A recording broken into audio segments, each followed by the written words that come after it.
जिंदगी मिलेगी ना दोबारा। अगर ये मूवी देखकर आपने स्पेन जाने का प्लान बनाया है तो थोड़ा सा रुकिए, क्योंकि स्पेन की जो न्यू रियलिटी है वो कुछ इस तरीके से।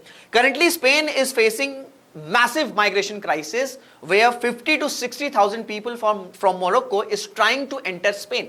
ना हमारे सामने 2 से 3 इंपॉर्टेंट क्वेश्चन है। पहला क्वेश्चन ये है कि इतने बड़े नंबर में मोरक्को से लोग स्पेन क्यों एंटर करना चाह रहे हैं, प्लस एक इंपॉर्टेंट टेरिटरी है जहां पर ये माइग्रेशन हो रहा है। इस टेरिटरी का नाम है स्वीटा। नाउ ये जो टेरिटरी है, this territory is specifically located in northern Africa. तो नदर्न अफ्रीका की टेरिटरी पर स्पेन का कंट्रोल कैसे आ गया, इसकी हिस्ट्री क्या है, and eight the same time Spain ये जो माइग्रेशन क्राइसिस फेस कर रहा है इसका इंपैक्ट पूरे यूरोप पर क्या होने वाला है।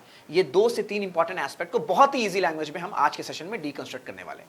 हेलो नमस्कार, this is Rishabh Singh and I am glad to welcome you all on Shriram IAS. और आज का जो डिस्कशन है ये स्पेन आज की डेट में जो माइग्रेशन क्राइसिस को फेस कर रहा है उससे रिलेटेड है। बट ये सिर्फ ये हैपनिंग भले यूरोप में हो रही है, बट अगर मैं इलीगल माइग्रेशन की बात करूं तो इंडिया भी उसको फेस कर रहा है। हम चाहे वेस्ट बंगाल की बात कर ले, हम नदर्न स्टेट्स, नदर्न जो हमारे नॉर्थ ईस्टर्न स्टेट्स हैं उनका कंटिन्यूसली ये ग्रीवांस रहता है कि जो इलीगल माइग्रेशन है वो पूरे के पूरे कल्चर को चेंज करें, डेमोग्राफी को चेंज करें। तो इलीगल माइग्रेशन सिर्फ यूरोप या स्पेन की प्रॉब्लम नहीं है। आज की डेट में कई सारी कंट्रीज इलीगल माइग्रेशन के चैलेंज को फेस करें। तो इस वजह से ये जो टॉपिक है ये काफी इंपॉर्टेंट हो जाता है।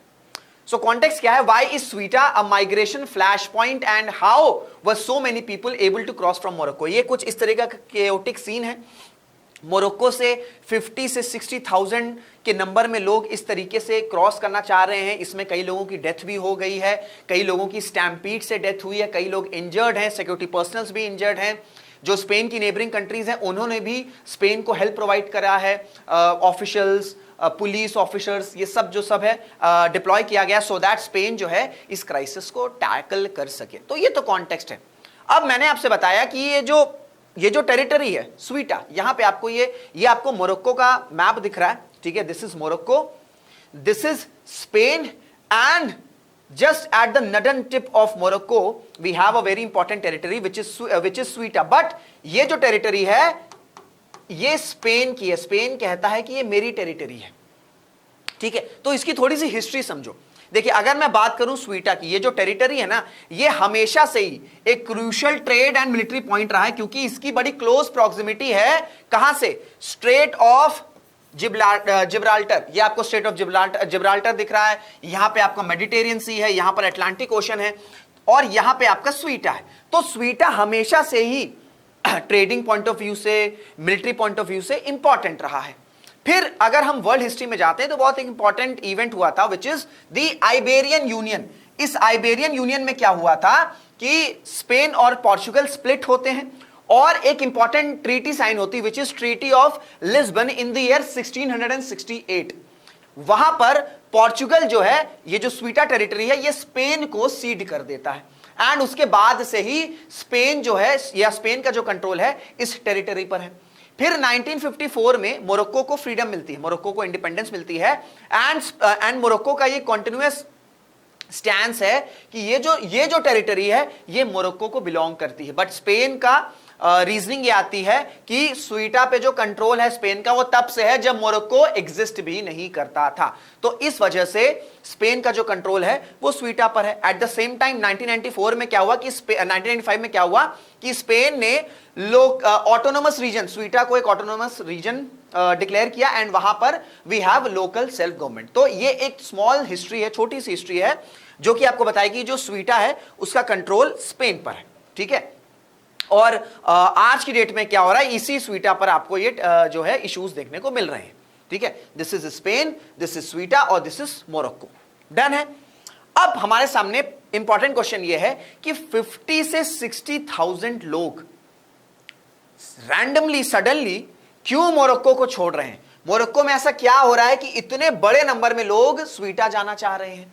तो उसका सबसे इंपॉर्टेंट रीजन है कि जो सोशियो इकोनॉमिक कंडीशन है मोरक्को में वो बहुत ज्यादा खराब हो चुकी है। वहां पर हाई अनएम्प्लॉयमेंट है, जो वहां का यूथ है उनके पास कोई जॉब्स नहीं है, कोई अपॉर्चुनिटीज नहीं है, कोई लाइवलीहुड नहीं है। एट द सेम टाइम वहां की जो मोरक्को की जो इकोनॉमी है वो भी क्रम्बल कर रही है, इन्फ्लेशन राइज हो रहा है। तो अगर हम सोशियो इकोनॉमिक की बात करें तो कंडीशन बहुत ज्यादा खराब है। सो जो जो पीपल हैं, जो मोरक्को के लोग हैं, वो ये सोच रहे हैं कि अगर वो किसी तरीके से स्वीटा एंटर कर जाते हैं, ठीक है, स्वीटा एंटर कर जाते हैं, तो इस स्वीटा से उनको एक गेटवे मिल जाएगा टू यूरोप, ठीक है, क्योंकि वो स्पेन में एंटर कर जाएंगे, क्योंकि स्पेन और स्वीटा की जो डिस्टेंस है बहुत बहुत ही क्लोज प्रॉक्सिमिटी है, ठीक है। स्पेन में एंटर करके उन्हें पूरे यूरोप का गेटवे ओपन हो जाएगा। और ऑब्वियसली बात, अगर हम यूरोप की बात करें तो वहां पर जॉब्स है, अपॉर्चुनिटीज है, लाइवलीहुड है।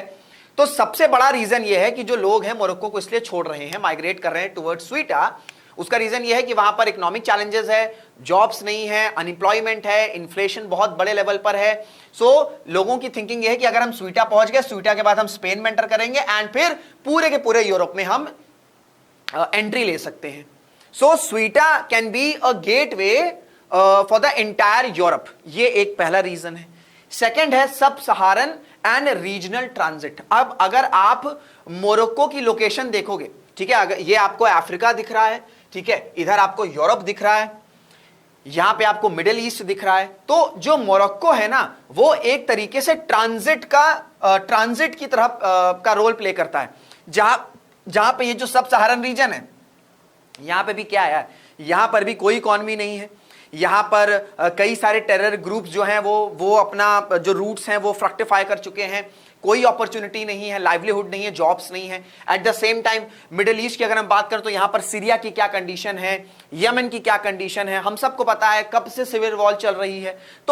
तो ये हम चाहे सब सहारन रीजन की बात करें, इधर हम मिडिल ईस्ट में या जो वेस्ट एशिया में जो कॉन्फ्लिक्ट रीजन है वहां की बात करें, तो वो मोरक्को एंटर करके या मोरक्को से फिर वो यूरोप में एंटर करना चाहते हैं। तो इस वजह से इस रीजन में, मोरक्को के रीजन में आपको ऑर्गेनाइज्ड ह्यूमन स्मगलिंग ग्रुप्स भी देखने को मिलेंगे, जिनका काम ही यह है कि वो इन सब माइग्रेंट से, क्योंकि यार देखो, अगर हम मिडिल ईस्ट की बात करें, सीरिया की बात करें, यमन की बात करें, ठीक है, या फिर अगर हम ये सब सहारन रीजन की बात करें जहां पर आपको ये मल्टीपल कंट्रीज देखने को मिलती हैं, यहां पे बहुत ज्यादा स्थिति बहुत ही खराब है। सुडान की बात कर लो, एरिट्रिया की बात कर लो, ठीक है, इधर और भी जितने रीजन हैं, जो कंट्रीज हैं, यहां पे खास कोई अपॉर्चुनिटीज है नहीं। तो जो यहां अब हैं तो लोग, भाई चाहे एशिया की बात करो, इंडिया की बात करो, कहीं की भी बात करो, लोगों को बेटर अपॉर्चुनिटीज चाहिए। तो उनको रहता है कि ऑलरेडी हमारी कंट्री पूरी तरीके से डिस्ट्रॉय हो चुकी है, तो एटलीस्ट हम किसी तरीके से कुछ पैसे अरेंज करते हैं, इन ऑर्गेनाइज्ड ये जो ह्यूमन स्मगलिंग नेटवर्क है इनको देते हैं, और फिर ये किसी ना किसी तरीके से हमें यूरोप एंटर करा देंगे, और एक बार हम यूरोप चले गए तो वहां पर हम अपनी लाइफ को रीस्टार्ट कर सकते हैं। तो इस वजह से आपको इस रीजन में कई सारे ऑर्गेनाइज्ड ह्यूमन स्मगलिंग का नेटवर्क देखने को मिलेगा, जिनका काम ही यह है कि इन सब रीजन से लोगों को यूरोप में एंटर कराया जाए, ठीक है। तो ये आपके दो मेजर रीजंस हैं जिनकी वजह से इतने बड़े नंबर में जो लोग हैं मोरक्को से, वो स्वीटा या फिर स्पेन एंटर करना चाह रहे हैं, ठीक है, स्पेन एंटर करना चाह रहे हैं। अब लास्ट क्वेश्चन ये कि इसका इंपैक्ट भाई यूरोप पर क्या पड़ेगा। सबसे पहली बात तो आपने शेंगन वीजा के बारे में सुना होगा, जहां पर 24 to 25 कंट्रीज जो हैं वो यूरोप की वो कनेक्टेड है। ये इस पर प्रेशर आएगा क्योंकि इटली ने और दूसरी कंट्रीज ने अनाउंस किया है कि जो शेंगन एरिया है वहां से हम स्पेन को हटा रहे हैं, क्योंकि ऑब्वियसली बात है, अगर इतने बड़े लेवल पर माइग्रेंट्स या इलीगल माइग्रेशन का क्राइसिस स्पेन पे आ जाएगा तो इसका रिपल इफेक्ट पूरे के पूरे यूरोप पर दिखेगा। इसके साथ साथ पॉलिटिकल डिवीजन यूरोप में और ज्यादा इंटेंसिफाई हो सकता है। ऑलरेडी हम देख रहे हैं आज की डेट में, अगर आप किसी भी यूरोपियन से पूछोगे कि सबसे बड़ा इशू क्या है उनके लिए, तो सबसे बड़ा इशू उनके लिए है माइग्रेशन, इलीगल माइग्रेशन। तो अब ये जो माइग्रेशन के केओटिक सीन्स आए हैं, इससे और ज्यादा पॉलिटिकल डिवाइड यूरोप में आएगा। एंड कई सारे जो एक्सपर्ट्स हैं उनका ये भी कहना है कि यूरोप में एक डेडली सिविल वॉर भी हो सकती है अगर इस इलीगल माइग्रेशन के क्राइसिस को नहीं स्टॉप किया गया। एट द सेम टाइम कई सारी जो फार राइट पार्टीज हैं, ठीक है, जो राइट पार्टीज हैं, उनका भी राइज हो रहा है। तो वहां पर भी तो यूरोप में एक पोलराइजेशन, ठीक है, एक स्ट्रॉन्ग पोलराइजेशन का जो एम्बियंस है वो और ज्यादा इंटेंसिफाई हो जाएगा। तो ये ऑब्वियसली बात है, अगर इतने इंपॉर्टेंट कॉन्टिनेंट पे यूरोप पर अगर इस तरीके के क्राइसिस आएंगे तो इसका इंपैक्ट पूरी कंट्री पर पड़ेगा, पूरे वर्ल्ड पर पड़ेगा, क्योंकि हमारा भी यूरोपियन यूनियन के साथ फ्री ट्रेड एग्रीमेंट है, हम चाह रहे हैं कि यूरोप का जो मार्केट है उसे टैप आउट करें, बट अगर इस तरीके की क्राइसिस रहेगी तो ऑब्वियस सी बात है इसका इंपैक्ट सब पर पड़ने वाला है। बाकी आपकी क्या टेक है यार यूरोप पर, यूरोप के इलीगल माइग्रेशन पर? जो भी आपके टेक है कमेंट्स में जरूर से बताइए। वीडियोस अगर अच्छी लगती, इंफॉर्मेटिव लगती तो इसे लाइक जरूर करिए, शेयर जरूर करिए। At the same time if you are new to this channel, do subscribe to Shriram IAS. इसी के साथ इस सेशन को एंड करते हैं। Till then, this is Rishabh Singh signing off. Jai Hind, जय भारत।